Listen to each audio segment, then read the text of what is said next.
Hello, wrestling fans, YouTubers, and to my subscribers, it is I, Hollywood Eric 86, and I come to you tonight with a Canvas Chaos breaking news segment. And it's a breaking news segment that's hard for me to do because of what I found on there over me a little bit over an hour ago, almost an hour ago. This video will probably be posted a little bit later, but I'm going to try to get it up as fast as I can. But with the way things are at home, sometimes I do it late, but I'm hoping to get this breaking news segment out as quick as I can.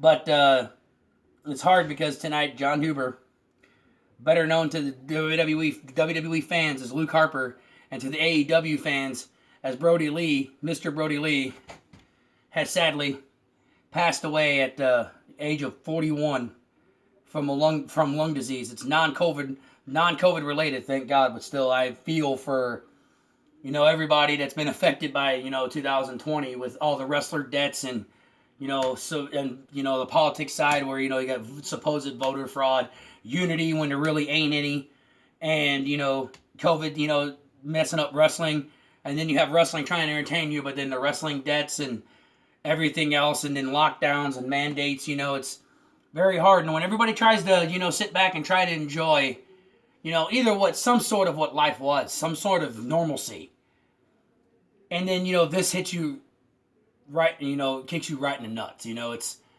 very hard to do, but I thought he was in the resurgence and the prime of his career because of how WWE holds people down, buries them, and then doesn't do nothing. But that's a story for another day. It's not about that now. But when he was the Exalted One for the Dark Order and he was a leader, they were looking, when they were doing the angle leading into it, a lot of people thought it was Broken Matt Hardy because of some of the things he would do on his YouTube channel and his Twitter and everything. And then it was rumored that it was and confirmed that before the COVID hit, that AEW Dynamite was supposed to take place in Rochester on the night of the debut. And Rochester, New York is where he was from. It wound up happening in front of no fans at Daly's place due to the COVID-19 lockdown when it hit. But the debut was still impactful. And it made a big difference. It made the Dark Order relevant. And people questioned how, him not being the right choice of being a good leader. I thought this was his time to prove a point, to prove that maybe WWE made a mistake on how they treated him and him to be a leader because he learned from Bray Wyatt when he was in the Wyatt family.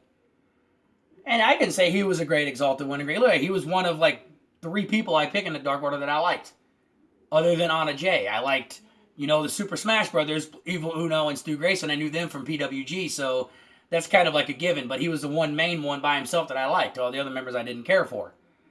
And then he wins the TNT Championship from Cody. In record time, it was like a squash because Cody very rarely had any offense in that match.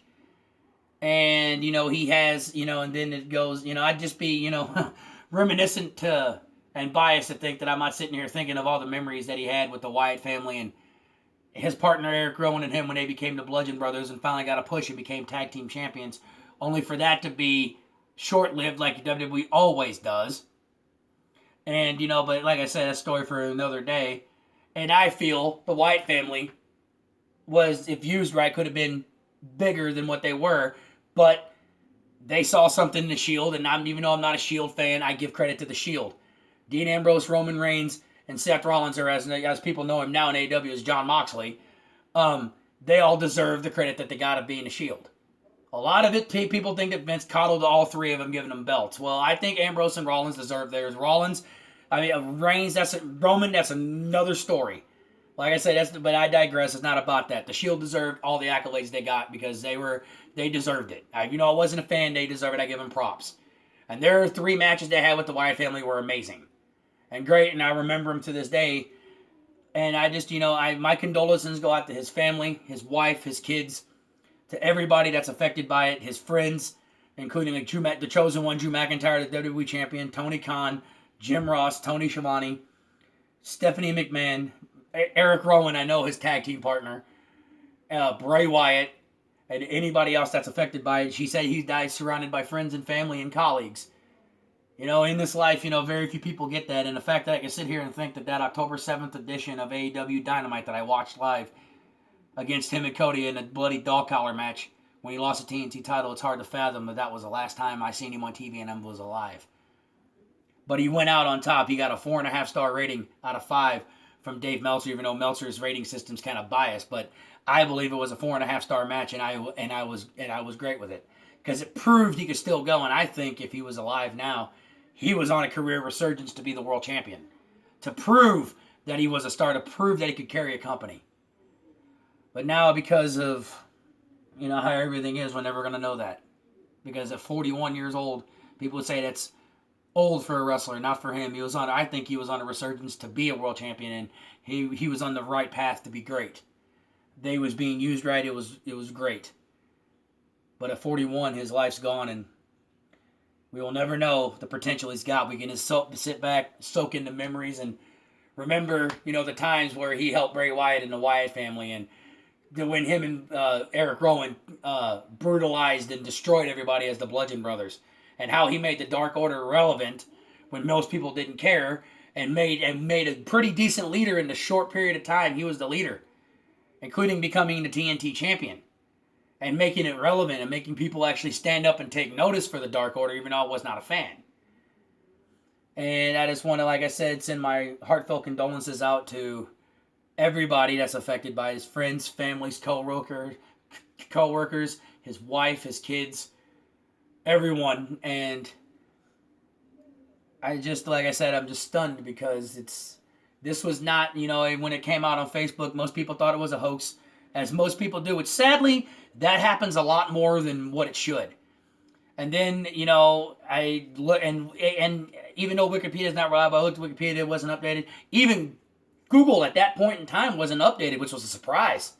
That, got me thinking, because normally sometimes when something comes out, it's normally reported. And then about 8 o'clock or a little bit after, that's when I went on Instagram and saw it, and he had pictures of him, and then that's when the story broke that after I saw Matt Jackson reply twice on the Instagram post of him passing away, I kind of had a feeling that it was true. But then when ESPN, came across my phone about 10 or 15 minutes later confirming it, I knew it was true. And then that's when I went on Google and all the stuff was flooding in. And, when I went on YouTube, all the things were flooding in. And that's when I went on Google also, and everything was flooding in. And it was coming out that, it was confirmed. And it's still breaking at this time. Well, like I said, I'm hoping to get this out here in about an hour and a half. So I know it probably won't be as fresh, but due to the circumstances of where I live, I'm going to try to get out maybe even quicker. But it will be here as a breaking news segment because I know the story's developing. It's still fresh, and everyone is trying to get more understanding of how bad this lung disease was and illness. And I promise you that if we know more, I will be one of the first ones to try to get the story to you as fast as I can. If because of time constraints, sometimes I can't. But I want to. Bye.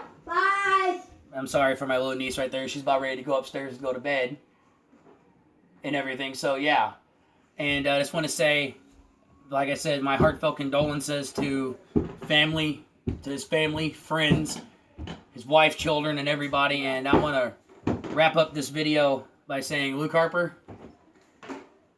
Brodie Lee,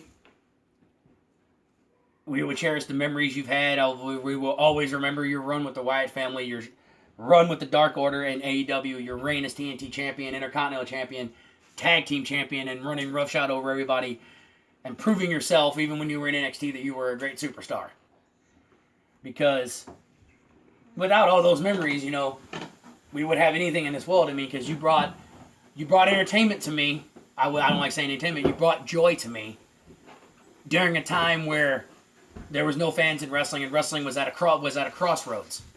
But I'm going to wrap it up here of this breaking news segment. And from my co-host, Cryptic, to me, I'm your host, Hollywood Eric 86. I will see you down the road, and I'll see you in the next video. God bless. Take care, and see you later. Peace.